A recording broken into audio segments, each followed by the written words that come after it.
नागपुर के जरीपटका थाना क्षेत्र में क्राइम ब्रांच यूनिट 5 ने एनडीपीएस एक्ट के तहत बड़ी कार्रवाई करते हुए 19 वर्षीय युवक को गिरफ्तार किया है। टीम को गुप्त सूचना मिली थी कि मोमिनपुरा का रहने वाला मोहम्मद कैफ अवैध गांजा लेकर आने वाला है। छापेमारी में पुलिस ने खाकी टैप में पैक किए गए 4 गांजा मंडल बरामद किए हैं, जिनका वजन करीब 8 किलो 78 ग्राम और बाजार मूल्य 2 लाख रुपए से अधिक है।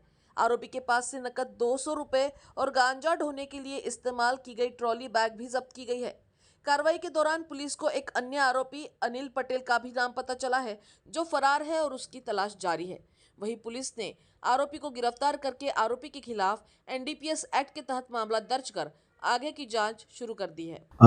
गुन्हे शाखा युनिट 5 पथकातील पोलीस अधिकारी अंमलदार पेट्रोलिंग करत असताना कडबी चौकाकडून जाणाऱ्या रस्त्यावर पैलवान शाहबाबा दर्ग्याजवळ एक इसम मरून रंगाची ट्रॅव्हलिंग बॅग घेऊन जात असताना संशयित त्याच्या हालचाली वाटल्यामुळे त्यास पोलिसांनी हटकले असतात तो बॅग सोडून पळून जाताना दिसला। त्यावेळेस त्याला ताब्यात घेतला व त्याच्या ताब्यातील बॅग व त्याची अंगझडती घेतली असता त्याच्या बॅगेतून एकूण 8.078 ग्रॅम इतका 2 लाख रुपये किमतीचा गांजा मिळालेला आहे। सदर गांजा त्याने कुठून आणला याबाबत त्याच्याकडे विचारणा केली असता त्याने रायपूर येथील एका इसमाकडून सदरचा गांजा जो आहे इथे विक्रीकरता आणला असल्याचे सांगितलेलं आहे।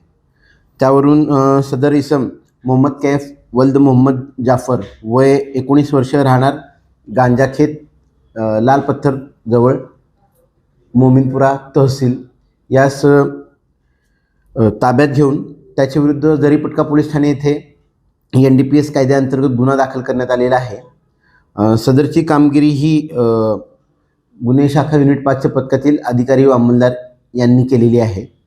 सदर आरोपीकडून एकूण 2,02,200 रुपयाचा मुद्देमाल जप्त करण्यात आलेला आहे।